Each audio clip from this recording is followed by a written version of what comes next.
નમસ્કાર મિત્રો, આજે મેઘ તાંડવની મોટી આગાહી કરાઈ છે। મિત્રો, આજનો દિવસ વરસાદ માટે ખૂબ જ અગત્યનો દિવસ છે, કારણ કે આજે વરસાદનું રેડ એલર્ટ જાહેર કરાયું છે। મેઘરાજા જોરદાર તોફાની બેટિંગ કરવાના છે। હવામાન વિભાગની નવી આગાહી પ્રમાણે હવે આજે કયા વિસ્તારોમાં કડાકા ભડાકા સાથે ભારેથી ભારે વરસાદ પડશે તેની વાત કરી છે। પણ તે પહેલાં આ વિડીયોને લાઈક કરવાનું ભૂલતા નહીં। આવી જ રીતે આખું ચોમાસું વરસાદના સમાચાર સૌથી પહેલાં જોવા માટે આપણી આ ચેનલને ખાસ સબસ્ક્રાઇબ કરવાનું પણ ભૂલતા નહીં। તો મિત્રો, પહેલાં આપણે કચ્છના વિસ્તારોથી શરૂઆત કરીએ। મિત્રો, કચ્છના કેટલાક વિસ્તારોમાં આગામી 12 થી 24 કલાક દરમિયાન ગાજવીજ સાથે વરસાદી માહોલ જામી શકે।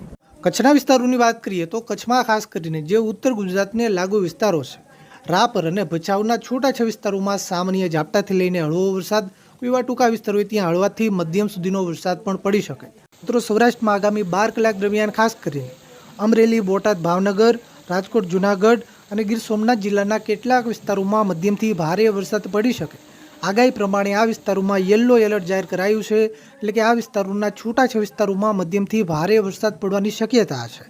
સૌરાષ્ટ્રના જે બાકીના વિસ્તારો છે, સુરેન્દ્રનગર, મોરબી, જામનગર, પોરબંદર અને દેવભૂમિ દ્વારકા જિલ્લાના પણ છૂટાછવાયા વિસ્તારોમાં હળવાથી મધ્યમ વરસાદ, કોઈ એવા ટૂંકા વિસ્તારો હોય ત્યાં મધ્યમથી થોડો વધારે વરસાદ પણ પડી શકે। મિત્રો, દક્ષિણ ગુજરાતના વિસ્તારોની વાત કરીએ તો દક્ષિણ ગુજરાતમાં ખાસ કરીને સુરત, તાપી, ડાંગ, નવસારી અને વલસાડ જિલ્લામાં પણ યલો એલર્ટ જાહેર કરાયું છે, એટલે કે આ વિસ્તારોમાં પણ આગામી 12 કલાક દરમિયાન મધ્યમથી ભારે વરસાદ પડવાની શક્યતા છે।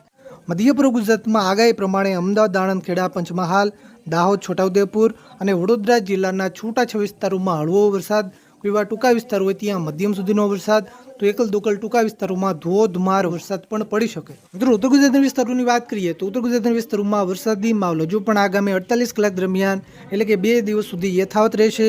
આગામી 48 કલાક દરમિયાન ઉત્તર ગુજરાતમાં ખાસ કરીને સાબરકાંઠા, મહેસાણા અને અરવલ્લી જિલ્લાના વિસ્તારોમાં ભારે વરસાદની શક્યતા વધારે છે। આ વિસ્તારોમાં મધ્યમથી ભારે વરસાદની આગાહી કરાઈ છે। બનાસકાંઠા અને પાટણ જિલ્લાના વિસ્તારોમાં પણ વરસાદી માહોલ જોવા મળશે। આ વિસ્તારોમાં સામાન્યથી મધ્યમ વરસાદ, એકલ દોકલ ટૂંકા વિસ્તારોમાં મધ્યમથી ભારે વરસાદ પણ પડી શકે।